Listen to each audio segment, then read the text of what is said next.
کبھی کبھی غفلت چڑھ جائے نا تو ان اللہ والوں کی باتیں بڑا اثر کرتی ہیں. میں نے بھی کچھ چیزیں رکھی ہوئی ہیں، جب دل میں محسوس کرتا ہوں نا کہ کوئی غفلت چڑھنے لگی ہے تو میں پڑھتا ہوں لوگوں کو کھول کے. میرے محبوب پاک کے صحابہ میں سے ایک نام حضرت سعید بن عامر کا بھی ہے. گورنر بنایا تھا یا عامل بنایا تھا حضرت عمر نے انہیں، ایک صوبے پورے کا. آپ کے گورنر ہاؤس کے پاس سے گزرے تو گورنر ہاؤس پیدل چل نہیں سکتے آپ، اتنا بڑا ہے. تو یہ وہ گورنر تھا کہ ایک دفعہ مال غنیمت بہت زیادہ آیا تو حضرت فاروق اعظم نے اس صوبے کے لوگوں کو کہا کہ ایک شخص جو مالیات کا وزیر تھا، وزیر خزانہ تھا، اس کو جناب عمر فاروق رضی اللہ تعالیٰ عنہ نے کہا، وزیر خزانہ اس صوبے کے جہاں حضرت سعید بن عامر گورنر تھے، کہا کہ غریبوں کی لسٹ بنا کے بھیجو، میں فنڈ لگانا چاہتا ہوں. تو جب لسٹ بن کے آئی تو چوتھے نمبر پہ گورنر صاحب کا نام بھی لکھا تھا.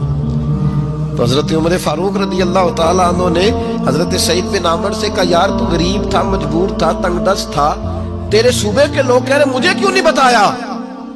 حضرت سعید لگے، عمر پہلے تو وہ بندہ مجھے بتا جس نے میرا پردہ کھولا ہے. وہ بندہ تو بتا، میں جانوں، میرا رب جانے، میں غربتوں کے رونے چوکوں میں کھڑا ہو کے نہیں روتا. میرے پاس کو رنج و علم ہو تو میں اپنے رب کی بارگاہ میں عرض کرتا ہوں، میں اپنے محبوب کو بتایا کرتا ہوں، میں غربتوں کے رونے دنیا داروں کے سامنے نہیں روتا. حضرت عمر گئے، گورنر صاحب کے مقرر کرنے کے بعد 2-4-5 مہینے کے بعد جب حضرت سعید بن عامر کی گورنری کو تھوڑا وقت گزر گیا تو حضرت عمر کا طریقہ تھا، گورنروں کا پتہ کرتے تھے. آپ کا طریقہ یہ تھا کہ جس علاقے کا گورنر ہوتا اس کی جامع مسجد میں سب لوگوں کو جمع کرتے اور پھر گورنر کو بھی بلاتے تو کہتے کوئی شکایت ہے گورنر کی تو بتاؤ. مسجد میں جمع کیا، لوگ اکٹھے ہو گئے. حضرت فاروق اعظم رضی اللہ تعالیٰ عنہ نے فرمایا گورنر کی کوئی شکایت ہے تو بتاؤ. تو صوبے کے لوگ کہنے لگے 4 شکایتیں ہیں گورنر صاحب کی. سننا ذرا دل کھول کے، 4 شکایات. کون سی؟ کہ پہلی شکایت یہ ہے کہ جب یہ نئے نئے آئے تھے تو فجر کے بعد مسجد میں بیٹھ جاتے تھے، جس کا دل کرتا تھا مل لے. اب یہ فجر پڑھ کے گھر چلے جاتے ہیں اور اشراق چاشت کے وقت 8-9 بجے آتے ہیں. دوسری شکایت یہ ہے کہ یہ پہلے رات کو بھی ملتے تھے، اب صرف دن کو ملتے ہیں، رات کو نہیں ملتے. اور تیسری شکایت یہ ہے کہ ہفتے میں ایک دن ملتے ہی نہیں. چوتھی شکایت یہ ہے کہ کبھی کبھی روتے ہیں تو بے ہوش ہی ہو جاتے ہیں. کتنی دفعہ ملے ہو اپنے ایم این اے کو؟ بولے کتنی دفعہ ملے ہو؟ ووٹ اپنی مرضی سے دینا پر سوال کا جواب تو دو نا. کتنی خادم نہیں کا ان کا خادم نہیں، کتنی دفعہ ایم پی آپ کا حال پوچھنے آیا جس مسجد کے دروازے پہ بیٹھا ہوتا ہے؟ یہ گونگا بہرا اور اندھی جمہوریت ہے.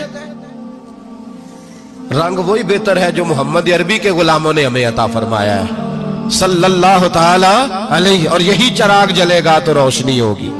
حضرت سعید بن عامر گورنر، اور میں اکثر کہتا ہوں اسی دھرتی پر یہ وہ نور والے لوگ تھے جنہیں میرے رسول نے نور عطا فرمایا تھا. یہ ہے تربیت میرے نبی پاک کی. حضرت عمر نے گورنر کی طرف دیکھا، فرمایا بتائیں جناب آپ کی شکایت آئی ہے. پہلی شکایت یہ ہے کہ آپ پہلے فجر کے وقت ملتے تھے، اب اشراق چاشت میں ملتے.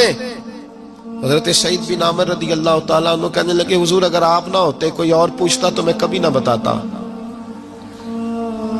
حضور میری مجبوری یہ ہے کہ میری بیوی بیمار ہو گئی ہے اور معذور ہو گئی ہے ٹانگوں سے.